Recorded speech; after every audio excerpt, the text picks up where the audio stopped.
तो दोस्तों, आप लोग देख रहे हैं माउंट एजुकेशन।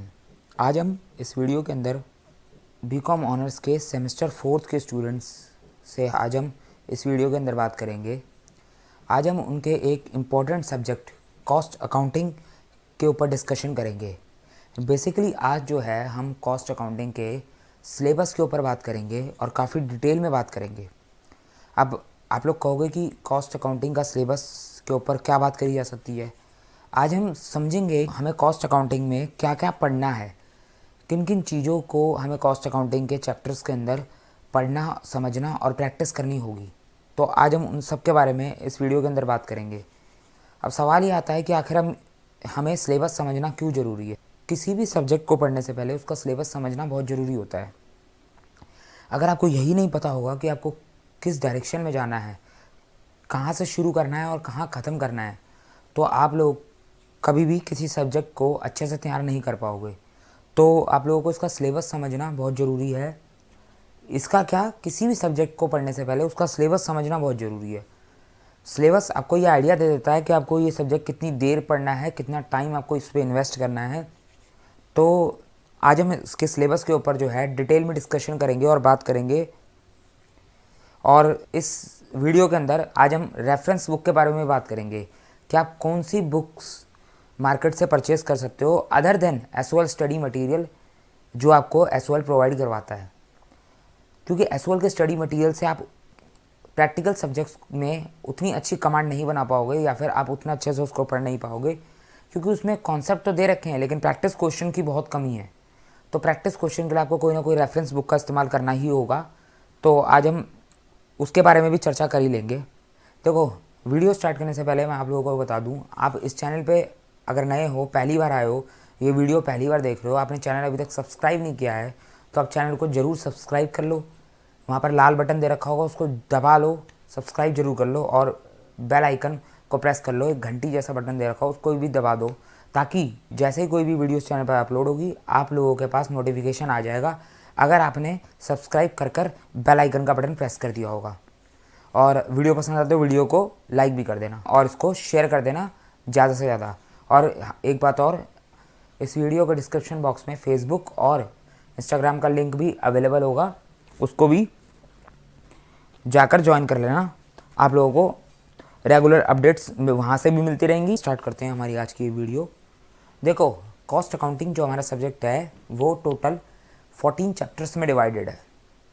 14 चैप्टर्स आप लोगों को पढ़ने होंगे इस सब्जेक्ट के अंदर।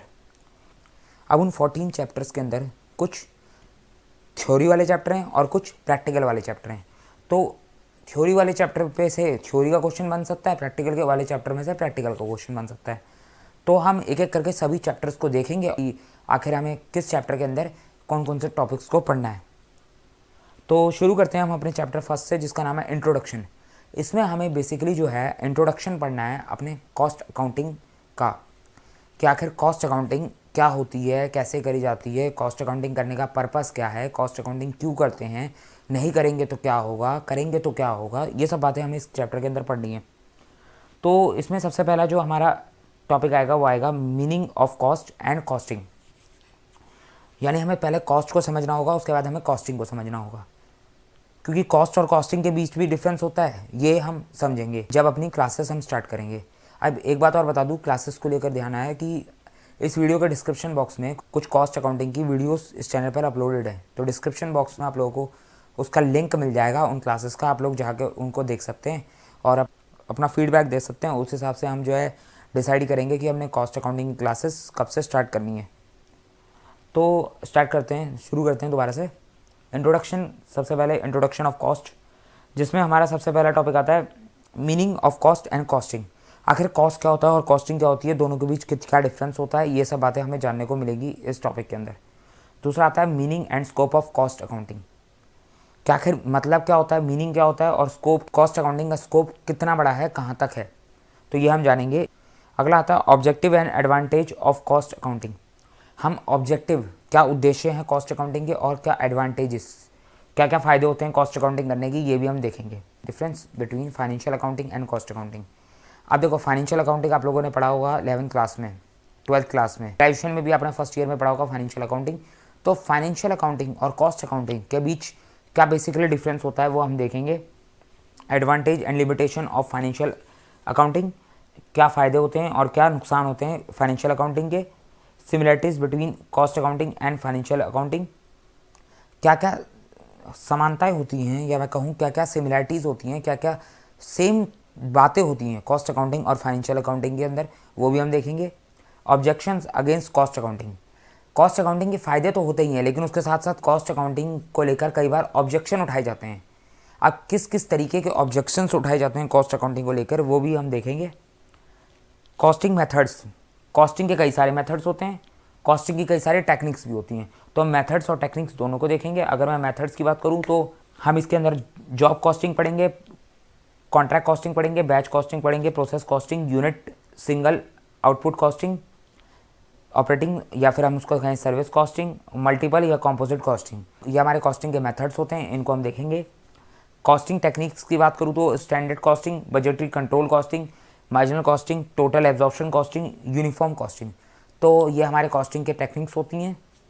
Installation of cost accounting, cost accounting का इंस्टॉलेशन किस तरीके से किया जाता है, यानी किसी भी ऑर्गेनाइजेशन के अंदर कॉस्ट अकाउंटिंग को किस तरीके से इंस्टॉल किया जाता है उसको देखना है। अगला है प्रैक्टिकल डिफ़िकल्टीज इन इंस्टॉलेशन, कॉस्ट अकाउंटिंग को इंस्टॉल करना है तो वो तो बहुत अच्छी बात है, लेकिन आखिर उसको इंस्टॉल करने में क्या क्या प्रैक्टिकली डिफ़िकल्टीज़ आती हैं, एक्चुअल में डिफ़िकल्टीज़ क्या क्या आती हैं कॉस्ट अकाउंटिंग को इंस्टॉल करने के लिए अपने ऑर्गेनाइजेशन में, तो उसको देखेंगे। Essentials of a good cost accounting system, एक गुड कॉस्ट अकाउंटिंग, एक अच्छे कॉस्ट अकाउंटिंग सिस्टम के अंदर क्या क्या खूबियाँ होनी चाहिए, क्या क्या रिक्वायरमेंट्स होती हैं उसको भी देखना है। तो ये टोटल इन टॉपिक्स को मिलाकर हमारा फर्स्ट चैप्टर तैयार होगा, जिसको हम कहेंगे इंट्रोडक्शन ऑफ कॉस्ट अकाउंटिंग। पूरा बेसिकली थियोरिटिकल चैप्टर है, प्रैक्टिकल इसमें कुछ पढ़ने को होगा नहीं, थ्योरी पढ़नी है। सेकेंड चैप्टर आता है cost concept and classification of cost. अब ये कॉस्ट कॉन्सेप्ट, इसके अंदर हम जो है कॉस्ट के कई सारे कॉन्सेप्ट्स पढ़ेंगे और क्लासिफिकेशन पढ़ेंगे, यानी टाइप्स ऑफ कॉस्ट पढ़ेंगे। कॉस्ट बहुत सारे टाइप्स में डिवाइडेड होती है। इस चैप्टर के अंदर हम सभी टाइप्स के बारे में थियोरेटिकल अंडरस्टैंडिंग लेंगे, बाकी प्रैक्टिकल अंडरस्टैंडिंग जो है वो हमें फर्दर जब हम चैप्टर्स करते जाएंगे तो उसके साथ साथ हमें मिलती जाएगी। तो सबसे पहला टॉपिक आता है इस चैप्टर के अंदर हमारा cost versus expense and losses. आखिर कॉस्ट और एक्सपेंस एंड लॉसेस में फ़र्क क्या होता है, क्योंकि कॉस्ट का मतलब भी हमारे जेब से खर्चा ही होता है, एक्सपेंस का मतलब भी खर्चा ही होता है, लॉस का मतलब भी खर्चा ही होता है, कहीं ना कहीं नुकसान। तो आखिर इनके बीच बेसिकली डिफरेंस क्या है ये हम समझेंगे। कॉस्ट क्लासिफिकेशन, कॉस्ट को कई तरीके से क्लासीफाई किया जाता है, जैसे कि मैंने कहा था कॉस्ट के बहुत सारे टाइप्स होते हैं। वेरिएबिलिटी के बेस पे क्लासीफाई किया जाता है, या इसी को हम बिहेवियरल बेस पे बोलते हैं क्लासिफिकेशन। फंक्शनल एरियाज़ के बेस पे क्लासीफाई किया जाता है, या फंक्शनल क्लासिफिकेशन बोल दो। रिस्पॉन्सिबिलिटी के बेस पे किया जाता है, जिसमें हम कंट्रोलेबल एंड अनकंट्रोलेबल कॉस्ट बोल सकते हैं हम इसको। ट्रेसिबिलिटी के बेस पे किया जाता है, जिसमें डायरेक्ट और इनडायरेक्ट कॉस्ट आ जाती हैं। तो कई सारे बेसिस हैं जिसके बेस पे हम कॉस्ट का क्लासिफिकेशन करते हैं, वो हम जब ये चैप्टर पढ़ेंगे तो उसमें देखेंगे। पूरा जो है मैं आपको इवन फ्लो चार्ट तक बना के डिटेल में समझाऊंगा कि किस तरीके से जो है कॉस्ट का क्लासिफिकेशन होता है। अगला आता है हमारे सामने एलिमेंट ऑफ कॉस्ट। अगर मैं एलिमेंट ऑफ कॉस्ट की बात करूँ तो कॉस्ट अकाउंटिंग के अंदर 3 एलिमेंट्स होते हैं, मटीरियल, लेबर और ओवरहेड। तो इन तीनों को हम देखेंगे। उसके बाद आता है item excluded from cost account. कौन कौन सी आइटम्स जो एक्सक्लूड की जाती हैं कॉस्ट अकाउंट्स के अंदर से, यानी कौन कौन सी ऐसी आइटम्स हैं या कौन कौन सी ऐसे चीज़ें हैं जिसको कॉस्ट अकाउंट से बाहर रखा जाता है। तो बेसिकली उन आइटम्स को 3 कैटेगरीज में डिवाइड किया जाता है। एक होती है एप्रोप्रिएशन ऑफ प्रॉफिट, यानी प्रॉफिट का बंटवारा। दूसरी होती है मैटर्स ऑफ प्योर फाइनेंस, यानी ऐसी चीज़ें जो प्योर फाइनेंशियल नेचर की है।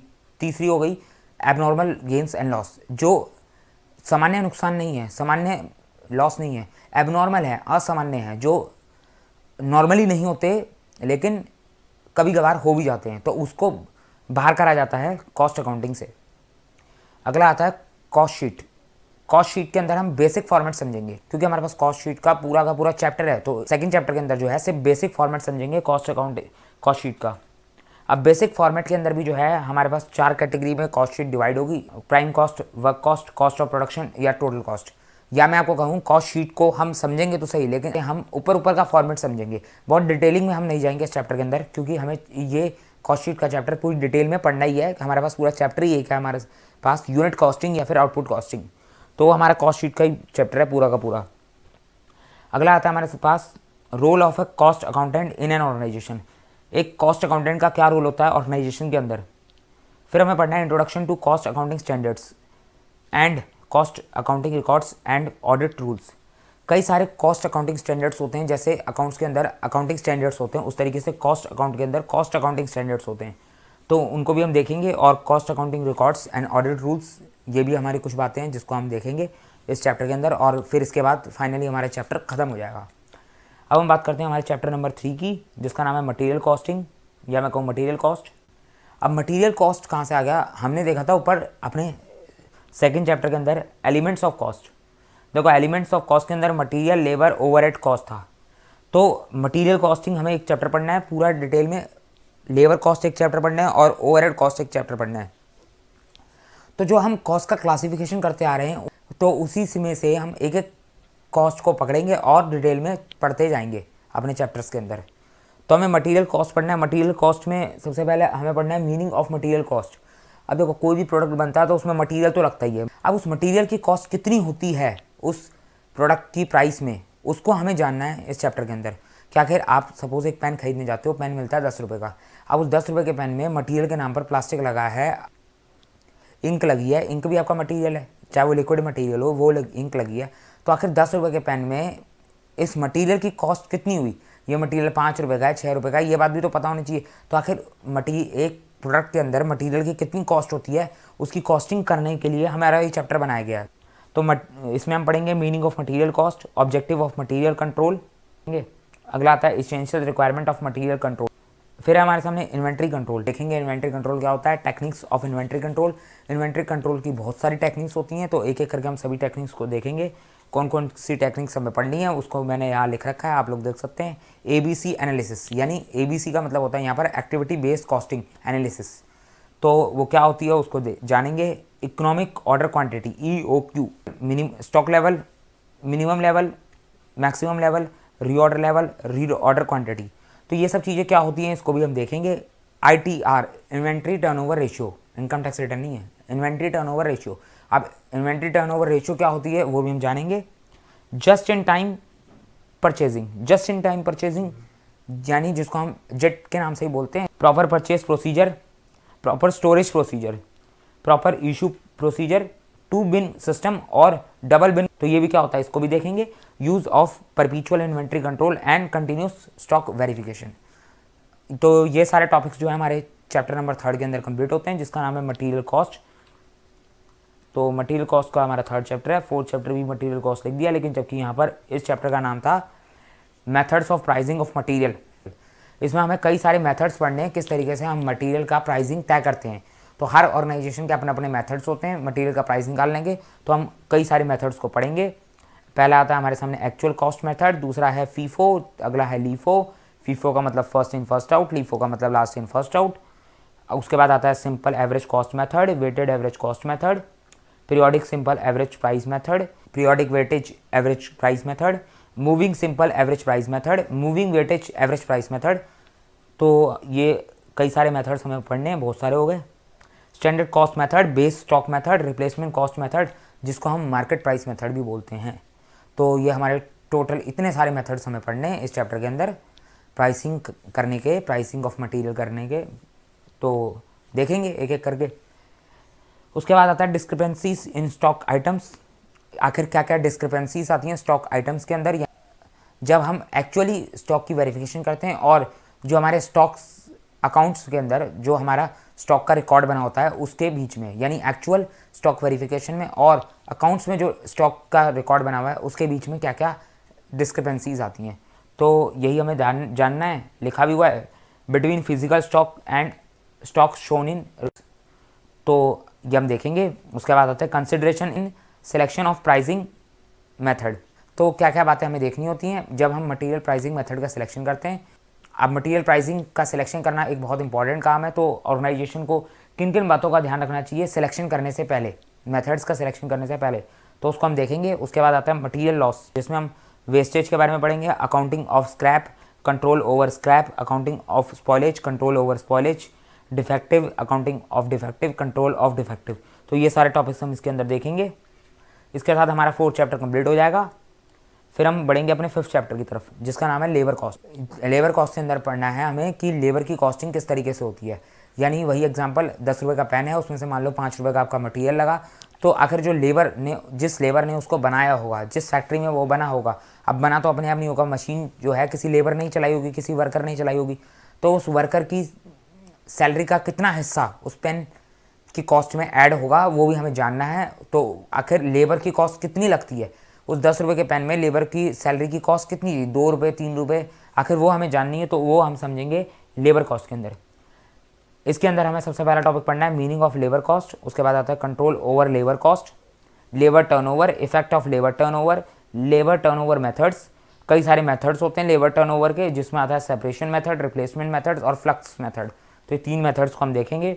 Treatment of labour turnover cost, reduction and control of labour turnover, labour remuneration, methods of labour remuneration जिसको हम बोलते हैं सिस्टम ऑफ वेज पेमेंट। इसके अंदर 2 मेथड्स आते हैं, एक आता है हमारा टाइम रेट सिस्टम, दूसरा आता है हमारा पीस रेट सिस्टम। तो इन दोनों ही मेथड्स को हम अच्छे से डिटेल में प्रैक्टिकल क्वेश्चंस के साथ समझेंगे। हम जितने भी चैप्टर्स पढ़ेंगे अपने प्रैक्टिकल वाले, उसमें जो है हम बहुत सारे एग्जांपल्स के साथ समझेंगे, ताकि जो है हमें किसी भी तरीके की बाद में क्वेश्चंस करते समय कोई दिक्कत ना आए। तो हम कई सारे प्रैक्टिकल एग्जाम्पल लेंगे और उसके साथ इन बातों को अच्छे से समझेंगे। फिर आता है हमारे सामने चैप्टर नंबर 6, जो कि है, जिसका नाम है time keeping and time booking. अब इस टाइम कीपिंग और टाइम बुकिंग की बात करूँ तो टाइम कीपिंग और टाइम बुकिंग का मतलब क्या होता है? दोनों का ही मतलब होता है recording of time of workers, मतलब वर्कर्स का आने और जाने का टाइम को रिकॉर्ड करना टाइम कीपिंग और टाइम बुकिंग कहलाता है। टाइम कीपिंग का मतलब टाइम रखना, टाइम बुकिंग का मतलब होगा टाइम को बुक करना। दोनों का मतलब तो सेम ही है, लेकिन वर्कर्स के टाइम को रिकॉर्ड करने का दोनों में ही अलग अलग पर्पस होता है। तो उस पर्पस को हम देखेंगे। मेथड्स ऑफ टाइम कीपिंग और रिकॉर्डिंग, इसके 2 मेथड्स होते हैं टाइम कीपिंग के, एक मैनुअल मेथड, दूसरा मैकेनिकल मेथड। दोनों ही मेथड्स को देखेंगे। अगला आता है जॉब टाइम बुकिंग, उसके अंदर भी हमें 4 टॉपिक्स पढ़ने हैं, daily time sheet, weekly time sheet, job card और टिकट और लेबर कॉस्ट कार्ड। तो ये चारों को हम समझेंगे क्या होता है। उसके बाद आता है हमारा आइडल टाइम, टाइम यानी खाली वक्त। खाली टाइम होने के 2 कारण हो सकते हैं, नॉर्मल कॉज और एबनॉर्मल कॉज। नॉर्मल कॉज का मतलब हो गया जो नॉर्मली हो ही आता है थोड़ा बहुत खाली टाइम, लंच टाइम हो गया हमारा, थोड़ा बहुत चाय टी टाइम हो गया, तो वो तो हमारा नॉर्मल आइडल टाइम है। और दूसरा होता है एबनॉर्मल, यानी एबनॉर्मल आइडल टाइम का मतलब हो गया ऐसा टाइम जो वेस्ट तो हो गया, खाली तो हो गया, लेकिन उसका रीज़न नॉर्मल नहीं था। यानी कई बार होता है मशीन ख़राब हो गई या फिर जो है फैक्ट्री के अंदर स्ट्राइक हो गई, तो इस वजह से जो है काम रुक गया। तो ये ऐसा खाली वक्त है जो कि नॉर्मली नहीं होना चाहिए था, लेकिन फिर भी हुआ, तो इसे बोलते हैं एबनॉर्मल आइडल टाइम। तो दोनों की अलग अलग ट्रीटमेंट है, दोनों के ही ट्रीटमेंट को समझेंगे। उसके बाद आता है ओवर टाइम। फिर हमें पढ़ना है payroll department, frauds in payment of wages, यानी वेजेस की पेमेंट करते समय कई सारे फ्रॉड्स करे जाते हैं, तो उसके बारे में भी हम देखेंगे। तो ये हमारे 6 चैप्टर कंप्लीट हो जाएंगे। उसके बाद हमारा 7वां चैप्टर आएगा ओवरहेड कॉस्ट। अब ओवरहेड कॉस्ट हमें देखना होगा इसके अंदर, ये वही हम चलता आ रहे हैं, मैंने आपको कहा था एलिमेंट्स ऑफ कॉस्ट अपने 2nd चैप्टर के अंदर, जिसमें हमने मटेरियल, लेबर और ओवरहेड कहा था उसके। तो मटेरियल कॉस्ट का डिटेल चैप्टर आया, लेबर कॉस्ट का डिटेल चैप्टर आया, अब आता ही ओवरहेड कॉस्ट की। ओवरहेड कॉस्ट के अंदर हमें सबसे पहले पढ़ना है मीनिंग ऑफ ओवरहेड, आखिर ओवरहेड का मतलब क्या होता है। उसके बाद अगला आता है हमारे सामने procedure of accounting and control of overhead. Overhead की अकाउंटिंग करने का क्या प्रोसीजर होता है और ओवरहेड्स पे कंट्रोल किस तरीके से लगाया जा सकता है। फिर हमारे सामने क्लासिफिकेशन ऑफ ओवरहेड्स, ओवरहेड कितने टाइप्स में बटा हुआ है या कितने क्लासिफिकेशन हो सकते हैं ओवरहेड्स के। तो ये फंक्शंस के बेसिस पे क्लासीफाई हो सकता है, एलिमेंट्स के बेसिस पे भी क्लासीफाई होता है, और कंट्रोलेबिलिटी के बेस पे भी क्लासीफाई होता है, नॉर्मेलिटी के बेस पे भी होता है, बिहेवियर के बेस पे भी होता है। तो कई सारे बेसिस पे क्लासीफाई होता है। फंक्शंस की बात करें तो फंक्शंस के बेसिस पे इसका क्लासिफिकेशन करेंगे तो निकल कर आएगा production overhead, administration overhead, selling overhead और डिस्ट्रीब्यूशन ओवरहेड। एलिमेंट्स की बात करें तो एलिमेंट्स के बेसिस पे हो सकता है हमारा indirect material, indirect labour, indirect expense. Controllability की बात करें तो कंट्रोलेबिलिटी बेस पे आएगा निकल कर controllable overhead, uncontrollable overhead. Normality के बेस पे बात करें तो normal overhead, abnormal overhead. Behaviour की बात करें तो variable overhead, semi variable overhead, fix overhead.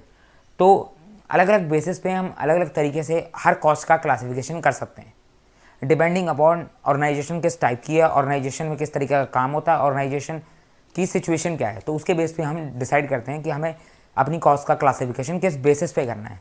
उसके बाद अगला टॉपिक आता है segregation of semi variable overhead into fix and variable overhead, यानी हम सेमी वेरिएबल ओवरहेड का सेग्रीगेशन करते हैं, यानी उसमें से निकालते हैं फिक्स ओवरहेड को और वेरिएबल ओवरहेड को, सेग्रीगेट करते हैं यानी अलग करते हैं।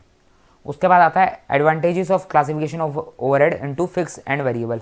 आखिर क्या क्या एडवांटेजेस होते हैं जब हम ओवरहेड का क्लासिफिकेशन करते हैं फिक्स ओवरहेड और वेरिएबल ओवरहेड के अंदर, तो उसके क्या क्या फ़ायदे होते हैं हमें। उसके बाद पढ़ना है हमें कोडिफिकेशन ऑफ ओवरहेड। ओवरहेड की कोडिफिकेशन किस तरीके से होती है, 3 तरीके से कोडिफिकेशन हो सकती है ओवरहेड की।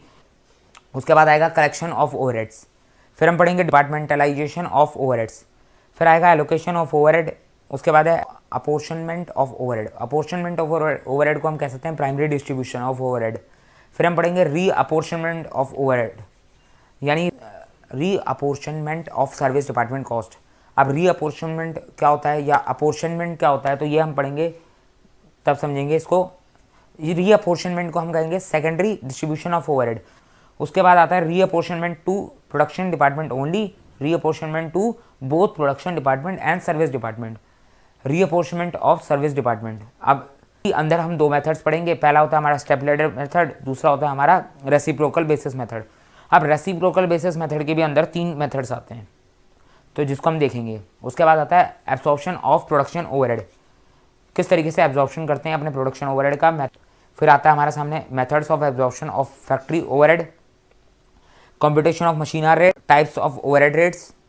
ओवरहेड रेट्स कई टाइप्स के होते हैं, actual overhead rates versus pre determined overhead rates, blanket overhead rates versus departmental overhead rates, तो हम इसको भी समझेंगे। Distribution of administration overhead, distribution of selling and distribution overhead, under absorption and over absorption of overhead, meaning and types of capacity. कई सारी types की capacity होती है, इंस्टॉल कैपेसिटी होती है, प्रैक्टिकल कैपेसिटी होती है, नॉर्मल कैपेसिटी होती है, आइडियल कैपेसिटी होती है, एक्चुअल कैपेसिटी यूटिलाइजेशन होता है। तो कई सारे टाइप्स की कैपेसिटी होती है, उसको हम समझेंगे और जानेंगे। अगला आता है treatment of certain items in cost accounts. कई सारे आइटम्स जो होते हैं कॉस्ट अकाउंट के अंदर जिनका एक स्पेशल ट्रीटमेंट होता है और एक एक करके उन सभी का ट्रीटमेंट को समझना होता है। तो उसी तरीके के ये कुछ आइटम्स हैं जिसमें आता है हमारा bad debts, bonus, carriage expenses, cash discount, defective और स्पॉइल्ड वर्क्स एक्सेट्रा। तो इस तरीके के कई सारे हमारे आइटम्स होते हैं जिसका ट्रीटमेंट हमें समझना होता है कि कॉस्ट अकाउंट के अंदर क्या होगा। उसके बाद आता है ABC एनालिसिस, या मैं कहूँ एक्टिविटी बेस्ड कॉस्टिंग अप्रोच, जिसको हमें जानना है। तो ये थोड़ा बड़ा चैप्टर हो गया हमारा ओवरहेड्स का। तो हमारे 7 चैप्टर्स कंप्लीट हो गए। 7 चैप्टर्स क्या क्या हैं आप लोगों के सामने हैं। फिर चलते हैं अपने 8वें चैप्टर की तरफ, जिसका नाम है यूनिट कॉस्ट, आउटपुट कॉस्ट, या हम इसको ही कॉस्ट शीट भी बोलते हैं या फिर सिंगल कॉस्टिंग बोलते हैं। तो इसके कई सारे नाम हैं, आपको अलग अलग बुक्स में अलग अलग नामों से ये चैप्टर देखने को मिलेगा। मैंने सारे ही नाम बता दिए। फिर इसके अंदर सबसे पहला टॉपिक आता है हमारा मीनिंग ऑफ यूनिट कॉस्ट, दूसरा टॉपिक है कॉस्ट शीट। मैंने आपको कहा था कॉस्ट शीट को लेकर एक अलग से चैप्टर आएगा जिसमें हम कॉस्ट शीट को डिटेल में पढ़ेंगे। तो वो चैप्टर हमारा यही चैप्टर है, कॉस्ट शीट। इसके मीनिंग समझेंगे, component of total cost, preparation of cost sheet किस तरीके से बनाई जाती है। अगला आता है production statement, production account, treatment of stock and scrap, items not included in cost sheet, difference between cost sheet and production accounts. तो ये सारे टॉपिक्स हमारे इस 8 चैप्टर के अंदर हैं। उसके बाद आता है 9 चैप्टर। 9 चैप्टर हमारा छोटा सा चैप्टर है जिसके अंदर हमें जॉब कॉस्टिंग के बारे में पढ़ना है। सबसे पहले जानेंगे meaning of job costing, meaning of job order, characteristics of job costing, applicability of job costing, advantages and limitation of job costing, procedure of job cost accounting, job ticket. तो ये सारे हमारे टॉपिक है हमारे 9 चैप्टर के अंदर। फिर चल 10th चैप्टर की तरफ, जो है कॉन्ट्रैक्ट कॉस्टिंग। ये हमारा एक प्रैक्टिकल और मैं कहूँ एक one of the important chapter, जिसमें हम सबसे पहले समझेंगे व्हाट इज़ कॉन्ट्रैक्ट कॉस्टिंग, आखिर कॉन्ट्रैक्ट कॉस्टिंग क्या होता है। फिर है features of contract costing, distinguish between job costing and contract costing, special aspect of contract costing, जिसके अंदर हम अकाउंटिंग ट्रीटमेंट समझेंगे। कई सारे ऐसी चीज़ें होती हैं या मैं कहूँ कई सारी ऐसी आइटम्स होती हैं जिसका कॉन्ट्रैक्ट कॉस्ट के अंदर किस तरीके से ट्रीटमेंट होता है वो हमें जानना होता है। जिसमें हमारा मटेरियल कॉस्ट आएगा, लेबर कॉस्ट आएगा, डायरेक्ट एक्सपेंस आएगा, प्लांट एंड मशीनरी आएगा, इनडायरेक्ट एक्सपेंस आएगा, सब कॉन्ट्रैक्ट्स आएगा, एक्स्ट्रा वर्क्स आएगा, एस्केलेशन क्लॉज आएगा, कॉस्ट प्लस कॉन्ट्रैक्ट आएगा। तो इन सभी चीज़ों को हम पढ़ेंगे आराम से। उसके बाद आएगा advantage and disadvantage of cost plus contract. तो कॉस्ट प्लस कॉन्ट्रैक्ट होता क्या है वो हम जानेंगे, उसके एडवांटेज और डिसएडवांटेज को भी जानेंगे। Progress payment, architects certificate, retention money, cash ratio, ये सब क्या होता है ये भी देखेंगे। Work certified, work uncertified, estimated profit, work in progress, accounting for profit on incomplete contracts. तो ये सारे टॉपिक्स हमें देखने हैं अपने कॉन्ट्रैक्ट कॉस्टिंग के चैप्टर में। फिर चलते हैं अपने अगले चैप्टर की तरफ जिसका नाम है प्रोसेस कॉस्टिंग। तो प्रोसेस कॉस्टिंग के अंदर हमें क्या क्या पढ़ना है देख लेते हैं। Meaning of process costing, features of process costing, distinction between job costing and process costing, procedure of process costing, process losses जिसके अंदर में दो लॉसेस पढ़ने हैं, नॉर्मल लॉस और एबनॉर्मल लॉस। उसके बाद आता है work in progress, meaning and competition of equivalent production unit, by product और जॉइंट प्रोडक्ट। तो बाय प्रोडक्ट क्या होता है, जॉइंट प्रोडक्ट क्या होता है, ये भी हम देखेंगे इस चैप्टर के अंदर। तो हमारी सारे टॉपिक हो गए हमारे चैप्टर नंबर 11 में। अब चलते हैं अपने चैप्टर नंबर 12 की तरफ। तो अगर हम बात करें अपने चैप्टर नंबर 12 जिसका नाम है सर्विस कॉस्टिंग, या फिर हम इसको ऑपरेटिंग कॉस्टिंग भी बोलते हैं, कई लोग इसको ट्रांसपोर्ट कॉस्टिंग भी बोलते हैं। तो इसके कई सारे नाम हो सकते हैं, अलग अलग बुक्स में अलग अलग नामों से ये चैप्टर दिखेगा। तो सबसे पहले हमें पढ़ना है इसमें meaning of operating costing, features of operating costing, cost unit के टाइप्स जिसके दो टाइप्स होते हैं, simple cost unit, composite cost unit. उसके बाद हमें पढ़ना है transport costing, classification of cost, एक होता है स्टैंडिंग और फिक्स चार्जेस यानी मैं कहूँ फिक्स कॉस्ट, और दूसरा होता है रनिंग एंड मेंटेनेंस चार्जेस या फिर वेरिएबल चार्जेस या मैं कहूँ वेरिएबल कॉस्ट। तो दो तरीके से हम इसमें कॉस्ट का क्लासिफिकेशन करते हैं इस चैप्टर के अंदर, फिक्स कॉस्ट और वेरिएबल कॉस्ट के बेस पे। उसके बाद आता है preparation of operating cost sheet, आखिर ऑपरेटिंग कॉस्ट शीट हम किस तरीके से बनाते हैं तो वो भी हम जानेंगे इस चैप्टर के अंदर। फिर आता है हमारे सामने calculation of cost unit, composite cost unit जिसमें हमें दो टाइप के कॉम्पोजिट पढ़ने हैं, एक एब्सोल्यूट टन किलोमीटर, दूसरा कमर्शियल टन किलोमीटर। तो इन दोनों को ही हम देखेंगे। उसके बाद आता है हमारा चैप्टर नंबर 13 जो हमारा सेकंड लास्ट चैप्टर है, integral and non integral accounting system. इसके अंदर हमारे कुछ टॉपिक्स हैं, देख लेते हैं। नॉन इंटीग्रल अकाउंट्स के बारे में जानना है। 4 important ledgers are maintain in the cost books under non integral system, जिसमें हमें 4 इंपॉर्टेंट लेजर्स के बारे में जानेंगे, cost ledger, store ledger, work in progress ledger, finish goods ledger. उसके बाद store ledger control account, wages control account, factory overhead control account, works in progress control account, finish goods stock ledger control account, administration overhead control account, cost of sale account, selling and distribution overhead control account, overhead adjustment account. तो ये कई सारे हमें control accounts पढ़ने हैं जिसको हम जानेंगे। उसके बाद आता है costing, profit and loss accounts, cost ledger control account. तो ये कई सारे कंट्रोल अकाउंट है जिसको हम देखेंगे। उसके बाद आता है हमारा अगला topic accounting entries under non integral system. तो नॉन इंटीग्रल सिस्टम के अंदर अकाउंटिंग एंट्रीज कैसे करी जाती हैं वो हम देखेंगे।